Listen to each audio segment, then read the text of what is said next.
انا عندي مفاجأة لجمهور الزمالك. نجاح الهلال لا يساوي فشل الاهلي.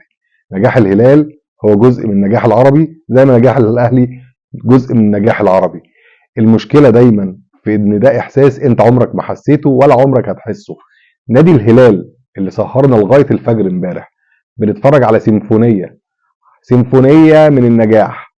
فريق بيلعب بكامل طاقته وبكامل تركيزه وبكامل الجاهزية الفنية علشان يحرج واحد من أهم وأقوى فرق العالم تحت قيادة واحد من أهم مدربين العالم في التاريخ، بيب جوارديولا. مانشستر سيتي بيخسر قدام الزعيم الآسيوي، الزعيم العربي، نادي الهلال السعودي 4-3، ويخرج من دور ال16 على ايد عربية، على ايد نادي الهلال السعودي. نادي الهلال السعودي بالنسبة لي نجاحه بيساوي شق طريق بيمشي فيه والاهلي مكمل. مفيش مشكلة ان المرة دي اكمل وراه زي ما هو كمل ورايا قبل كده، المهم اننا في نفس الاتجاه الصحيح. المشكلة عندي بقى في الناس اللي بتحاول تصور ان نجاح الهلال هو فشل للاهلي او نجاح الاهلي هو فشل للهلال. الاهلي والهلال السنة دي ما تقابلوش، ولكن الحاجة الوحيدة اللي جمعت الهلال والاهلي هي انهم راحوا عندهم امال واحلام كبيرة. النادي الاهلي الظروف ما ساعدتوش، وهو كمان كان فيه شيء من عدم التركيز وعدم الانضباط وحاجات كتير قوي اتكلمنا عن اجزاء منها، واجزاء تانية هنتكلم عنها. المشاكل دي ما واجهتش الهلال او ما وقعش فيها الهلال، فالحمد لله قدر يعمل اداء مشرف جدا جدا جدا ويتخطى دور المجموعات، بل انه تخطى كمان دور ال16 على حساب واحد من اقوى الفرق العالميه. ده شيء يسعدني كعربي، زي ما فرحت بجون سعيد العويران وانا لسه عندي 14 سنه، زي ما السعوديين فرحوا بهدف محمد شوقي واهداف ابو تريكه وهدف محمد حمص في ايطاليا. مش متحاربين، احنا متنافسين، بل احنا اخوات. يعني اللي يفرح السعودي يفرحني واللي يفرحني يفرح السعودي. وده شيء بصراحه انا بشوفه وبلمسه جدا جدا جدا في الجمهور الخليجي بصفه عامه. يعني اللي شفته بعد مباراه الهلال لما كسبناهم 4-0، واللي شفته بعد مباراه الاتحاد بعد ما كسبناهم 3-1، واللي شفته بعد مباراه العين بعد ما كسبناهم 3-0. الناس بتشجع الكوره، الناس ما عندهاش مشكله، الناس رياضيين وعندهم روح رياضيه. الامر اللي انا بتمنى ان منافسي هنا وغريمي هنا يكون عنده نفس الحاجه، مش ان انا اشوف ايه الشيء المستفز واعمله.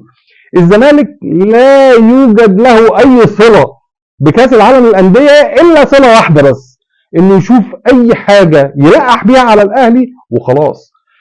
الامر اتطور لان واحد من جمهور نادي الزمالك ربنا كرمه وفتح عليه وبقى محلل واعلامي بيروح عشان يزيد، بل انه ينقل العقليه الانهزاميه بتاع جمهور الزمالك على شاشات اليوتيوب ويقول لجمهور الهلال السعودي الطريقه المثلى لمقابله او لمواجهه مانشستر سيتي انك تدخل تنام وتصحى الصبح تقول انا ما شفتش الماتش. يا سلام، هو ده المحلل المفروض يعمله؟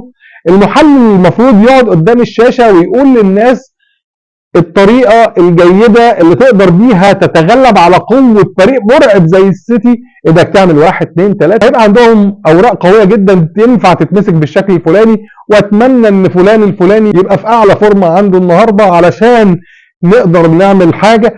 انت محلل عربي بتحلل لفريق عربي هيواجه فريق قوي عالمي، ليه انت بتصدر الروح الانهزاميه دي؟ الاسوأ من كده انك ما حافظتش على كلمتك، بالعكس انت مسحت الفيديو، وبعد ما مسحت الفيديو رحت عشان توضح او تفسر او تلوم وتعاتب. بتعاتب الناس علشان دخلت في نواياك وقلت ان انت ما عندكش مانع خالص ان هم يبقى عندهم مشكله مع الافيه او النكته او التحليل، او حتى ما عندكش مشكله ان هم يبقى عندهم مشكله مع شخصك الكريم.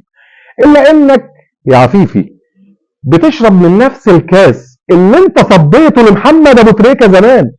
الكاس اللي انت فيه ما دخلتش في نيته دلوقتي، لا ده انت دخلت نيته في المستقبل. محمد ابو تريكه اوعوا تقولوا عنه قديس، واوعوا تقولوا عنه مؤدب ومحترم ورياضي واخلاق. ليه بقى يا عم عفيفي؟ علشان كلامكم ده هيبقى ذريعه ان الدوله تحطه في منصب من مناصب الاداره الرياضيه في مصر، وساعتها يظلم الزمالك. يا راجل زعلان ان الناس فسرت الكلام اللي انت قلته فعلا، في حين انت فسرت شيء في علم الغيب وعن راجل انت ما شفتش منه حاجه سيئه.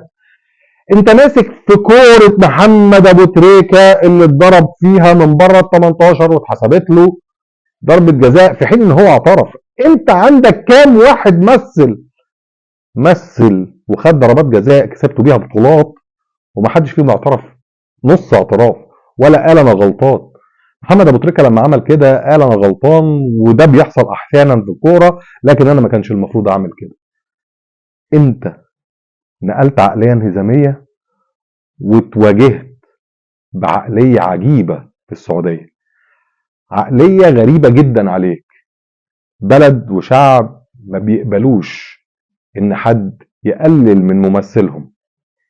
احمد عفيفي هو الراجل اللي شق طريق شهرته بالتقليل من الاهلي وانجازاته والهجوم على كيفيه حصول الاهلي على بطولاته.